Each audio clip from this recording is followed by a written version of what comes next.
I don't know what to say about this one. I really don't know what to say about this one. That isn't a joke. It isn't a quip. It isn't me trying to be clever. I honestly don't know what I can say about this one. It's fine.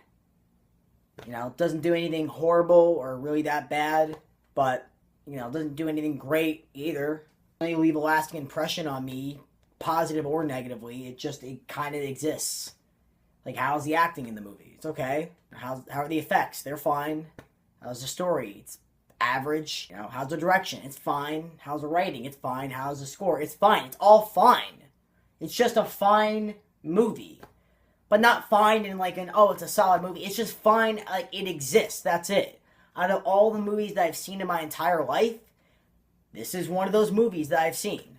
That's all it is. That's all it is to me. Usually with a movie, I can tell you guys, hey, I really like this movie, and you guys should check it out, and you guys should watch it. Or I can tell you, hey, this is a really bad, awful movie, and you guys should not check it out. It's awful. Don't go see it.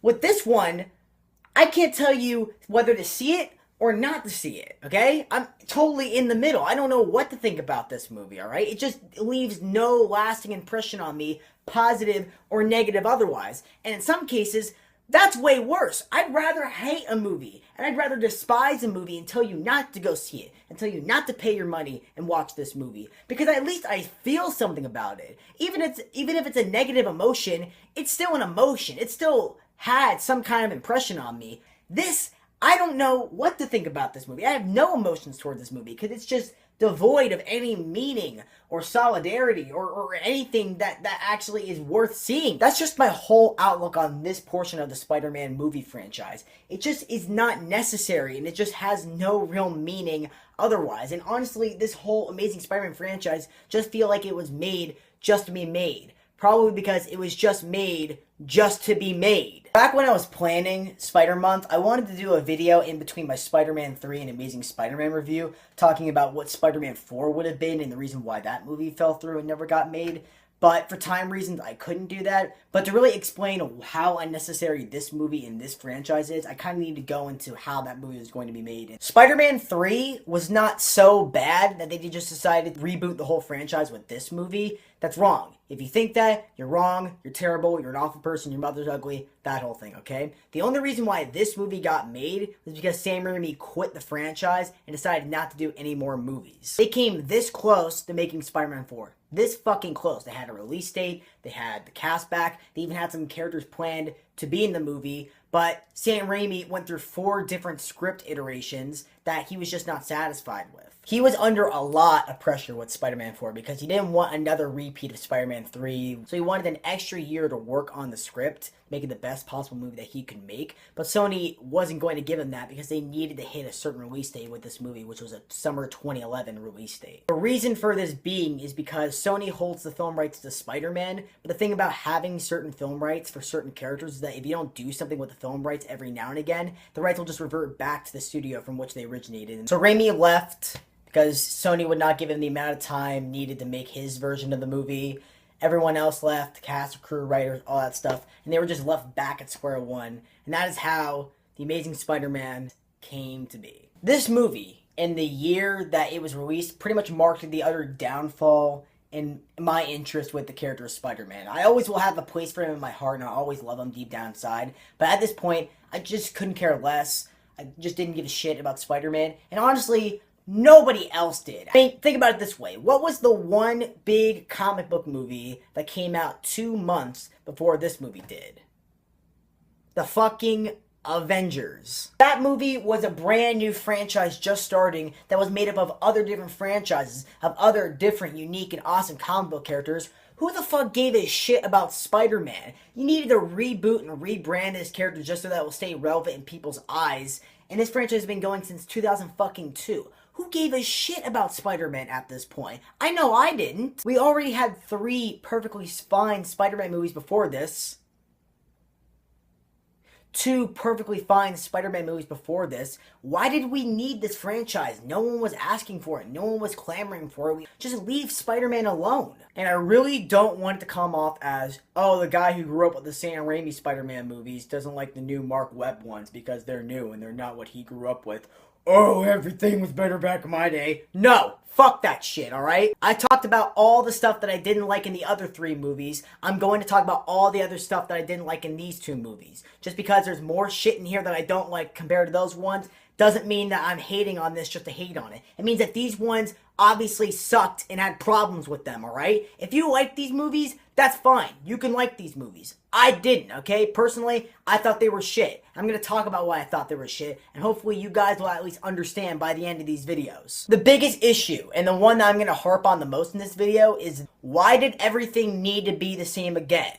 Especially this being an origin story, okay? The last Spider-Man movie that we got before this only came out 5 years ago, and the first movie that told the origin story came out about a decade ago. At this point, we know who Spider-Man is. We know his story, we know his characters, we know how he became Spider-Man. We don't need to be retold this. Now, I understand it being a reboot, it's going to do some stuff differently. So if you want to retell the origin story to show a different point of views and do stuff a little bit differently, then that's fine.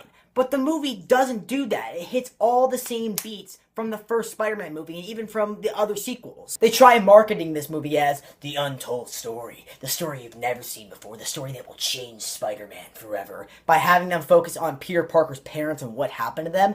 And that is a great angle to build this franchise around. This is a reboot. That's something that we have not seen before. And honestly, they never even touched on Peter Parker's parents in the original Sam Raimi franchise. So this is unmarked territory. This is something interesting to do.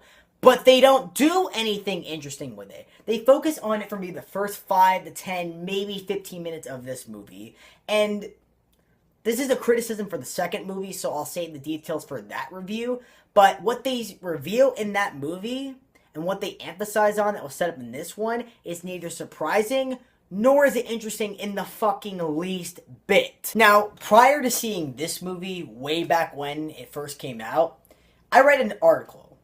And it was basically describing a lot of the reactions that the movie got after a press screening or a test screening for the movie. Now, usually studios show test screenings to certain audiences as a way of getting feedback from their movie on what works, what doesn't work, and what they should fix prior to the movie being released. For The Amazing Spider-Man, the reactions that they got back were very mixed to very polarizing thoughts and opinions. Kind of like how it turned out anyways. From what the article described, the version of the movie that audiences back then saw was a lot different than the version that we ended up getting. The way I remember the article describing the origin story was that it was more of a biological thing than an accidental thing in the comics. They compared it to how Bruce Banner became the Hulk in Ang Lee's Hulk, whereas it was more of a biological thing set up before the inciting incident that eventually would give them their powers. In the Hulk, it was the whole gamma radiation bomb going off. In this movie, it was Peter Parker being bitten by the radioactive spider. It would have to do with Richard Parker injecting Peter Parker with some kind of spider venom or spider-induced chemical formula that would actually give him spider powers eventually down the line when he was bitten by the radioactive spider in the Oscorp lab. Now, the reason why this movie got a lot of mixed reviews is partially because of that, in the sense that it took away one of the biggest portions of Spider-Man's origin story, which is he's just a kid out of luck who got these amazing powers. In the movie, however, or at least the rough cut that they showed the audiences back then, they took that whole chance of fate away and made it a predetermined destiny that Peter Parker had to fulfill later down the line. Now, I understand that taking that portion of Spider-Man's history away would upset a lot of people, and I guess it did in that rough cut. But here's the thing. If you have to change the origin story just a little bit to make it a little bit more different, especially in a reboot where you're supposed to do something different, and to freshen up the character and do something that we have not seen before, then I'm all the more for it, so long as you keep the spirit of the character alive in other fashions. I am a huge advocate for taking liberties with certain properties, okay? I'm a huge advocate for that, okay? This is an adaptation. Things should change and things should be different from the comic. Especially if you are a reboot, a second version of the Spider-Man franchise, you need to do stuff differently. And that would have been something different. That would have been something that we have not seen before, and they could have taken it in a lot of different avenues and a lot of different directions. But no, instead we get the exact same shit we got the last 3 times, except not as fun or in the least bit charismatic. Fuck you. Even the villain.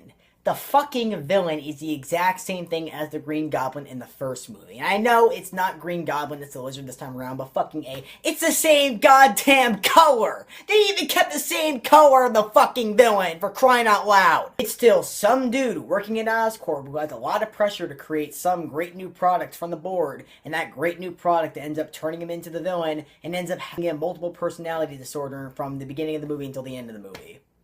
Literally the exact same thing. The only difference is that that happened in the first movie to the guy that owned the company, and this happens in this movie to the guy who just worked for the company. That is the only sole fucking difference. Only this time around, he wants to turn everyone in New York into lizard creatures like he is, because he doesn't want them to not be equal or have physical disadvantages like he once had, and yeah, it's really fucking confusing and doesn't really make sense in the least bit. I will give it this, though. The villain at least has a direction. He at least has a motive throughout the entire movie. Albeit a motive that doesn't really make any sense, but still a motive. Like in the first Spider-Man movie, the Green Goblin's motive was just to kill everyone on the board that fired him.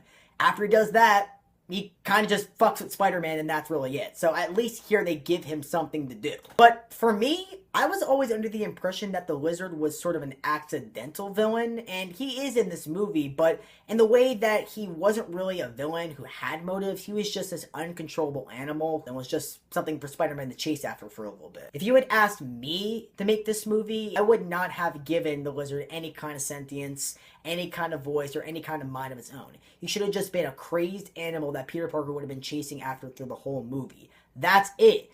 That way there's really no central antagonist, so it's just this accident that Peter Parker needs to put right. Just think the Lizard episode from Spectacular Spider-Man, where he's just chasing after the Lizard, trying to set him right and put Dr. Connors back in his right mind. Just stretch that whole episode out to make a feature-length film, and there you go, you have a perfectly fine movie. I get that, oh, well, he did have sentience, and he did have a mind of his own in the comic books, and he did have dastardly plans that he would put Spider-Man through all the time. But again, like I said, change some stuff out from the comics, do stuff that we have not seen before, do stuff a little bit differently, thank you, come again. But no, the filmmakers think it's way more important to have the Lizard climb atop the highest building in New York and put a giant laser at the top that will turn everyone else into something, because that's never been done in any other comic movie ever before. I will give the movie this. It does something very differently, and it does something that they actually do better than how they handled it in the original trilogy, and that's the relationship between Peter and Gwen. Biased as it may be, I was always more of a Gwen supporter than I was a Mary Jane supporter, just because she was an all-around way more interesting character than Mary Jane, and I honestly understood why her and Peter ended up getting together as opposed to Mary Jane and Peter. Peter and Gwen Stacy bonded with each other about their want and love for science, so I understood where the relationship came from and where they were compatible with each other in that relationship. With Peter and Mary Jane, especially in the Sam Raimi movies, what the fuck did they ever have in common? Peter Parker was a dork who liked science, and she was a supermodel who wanted to act. Where would these two ever come together? Where would these two ever build a relationship from? Here, I completely get why they get together, and I want them to stay together, and I want them to make it out alright in the movie. Every scene with Peter and Gwen in these movies is funny, it's quirky, it's romantic, and it's really, really cute. And that's not really hard to see because both of them, Andrew Garfield and Emma Stone, at the time of filming these two movies, they were together, and it honestly shows they have real chemistry. They have a real romantic relationship, and it feels like every single one of the scenes that they're in, they're actually on a date, and we're just along for the ride. Not to mention, the director of this movie, Mark Webb, did one of my favorite romantic comedies of all time, 500 Days of Summer, so he knows how on-screen romances actually work. Which is why I find it really fucking confusing why they got him to do a big tentpole summer blockbuster action spectacle film, as opposed to just doing a smaller, more personal romantic comedy. Or you would rather see Peter and Gwen go on a date in the movie as opposed to The Amazing Spider-Man the movie. But even their relationship in the movie just can't keep me from being bored in the movie. And that's one of the biggest issues for me personally. It's just boring. Like I said with Spider-Man 3, what I could not say about that movie was that it's boring. That movie was entertaining even though it was jumbled and had a bunch of the problems that had. This has its problems, and on top of that, it's just boring. And that's what keeps me from having a lasting impression of this movie. It's just a boring movie. The action is fine, But it's nothing great. It's nothing mesmerizing. And honestly, it didn't need to be mesmerizing. It just had to be solid. And it's not even that. It's just okay at best. Andrew Garfield is more jokey as Spider-Man, but that doesn't make him better than Tobey Maguire. That doesn't make him a better character. Okay, he says more jokes. Your point? Like, I get Spider-Man is a jokester, and he's a wisecracker, and he's a smartass, and that is a big part of his character, and I agree. Spider-Man should be funny, but not so funny and says so many jokes to the point where he's just fucking annoying and just fucking obnoxious. It's a little more tolerable in this movie compared to The Amazing Spider-Man 2, and I'll get to that when I get to it. But he's just annoying and an asshole in this movie. Andrew Garfield as Peter Parker itself, he's not a dweeb. He's not a dork. They play him up more as an outcast. I'm going to go through this one more time. Peter Parker is not what we want to be. We want to be Spider-Man, and that's what Peter Parker also wants to be. In this movie, I want to be Peter Parker. I want to be him. He's good looking. He's smart. He's a little charismatic. He's got great hair. He's good looking, like I said. He's a handsome dude. Andrew Garfield, he's a handsome guy. I would make out with him every single day of my life, but that's neither here nor there. My point is, I don't want to be Peter Parker. I want to be Spider-Man. Here, I want to be Peter Parker. He's a cool dude. He skateboards. He listens to awesome indie rock shit. That's not Peter Parker. This is a millennial douchebag who shops at fucking H&M, okay? This is not Peter Parker. That's just the movie as a whole. It's just okay, and I really can't recommend it to anyone, and I really don't want to recommend it to anyone because there's so many other good Spider-Man movies. There's so many other good Spider-Man shows, video games, and fuck it, the comics that these are based off of that you can read and get a better story out of instead of watching this movie that really just kind of goes through the motions and doesn't really build on anything important. But that, as it stands, that is what I think of The Amazing Spider-Man. It's not horrible. It's not great. It's just okay. It's the most okay comic book movie I've ever seen. It's adequate. It's decent.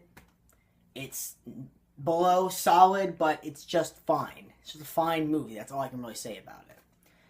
So, I will see you guys next when I close the door on Pandora's box, when I